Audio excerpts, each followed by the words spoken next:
Most people think that growing up means growing out of it. You don't. You bring it into every relationship, every response, every insecurity that's unidentifiable. If you didn't experience consistent love as a child, your body responded to that. And those responses, they are still driving your life. In today's video, we'll walk you through exactly how. What happens to a child who grows up being emotionally unseen? How attachment wounds develop? The 5 biggest ways adults are impacted from growing up in an emotionally neglectful home. And how all of this means you are not broken. So let's dive in. We know from developmental psychology that children don't think mom and dad were overwhelmed.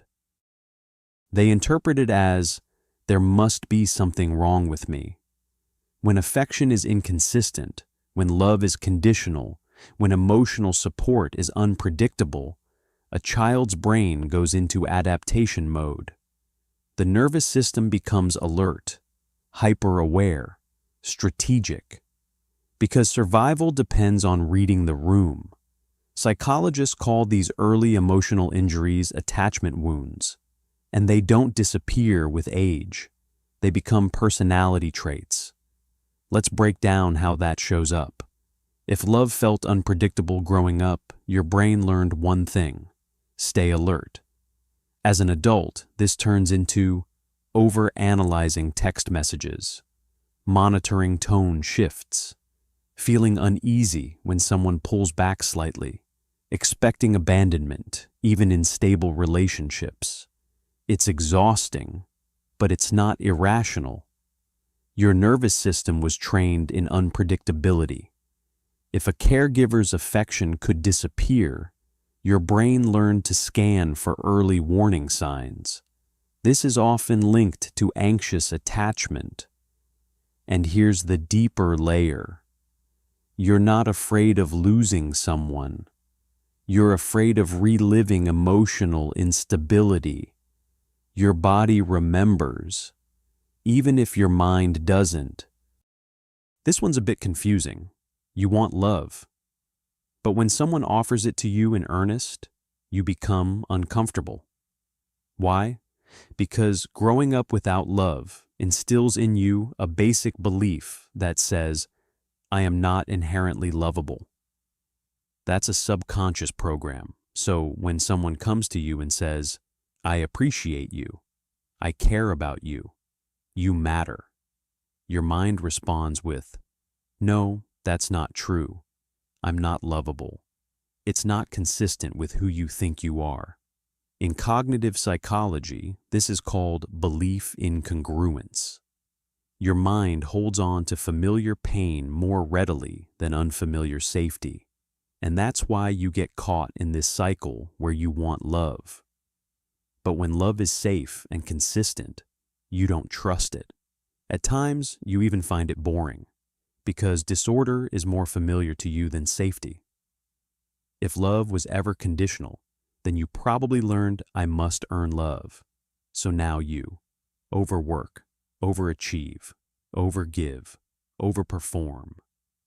Become the strong one. Become the responsible one. Become the reliable one. But inside, what are you trying to accomplish? To earn something that should have been unconditionally given to you in the first place. However, some kids are not anxious. Instead, they shut down. If expressing emotion wasn't rewarded with comfort, but instead dismissed, criticized, or ignored, then your brain learned, don't feel. And now, as an adult, you don't know your emotions, feel unconnected to others, avoid being vulnerable, feel unconnected to others, even when physically close to someone. This is often related to an avoidant attachment style and a small degree of dissociation. Your nervous system protected you by detaching, because if you don't attach to someone, then you won't get hurt. However, this also means that you won't get loved. not because you are unworthy of being loved, but because your system won't let you feel worthy of being loved. 5. Fear of being a burden. This fear is often a silent one. If your emotional needs are consistently made to feel like a burden, inconvenient, or too much, then your system learned something very scary. My needs are a problem.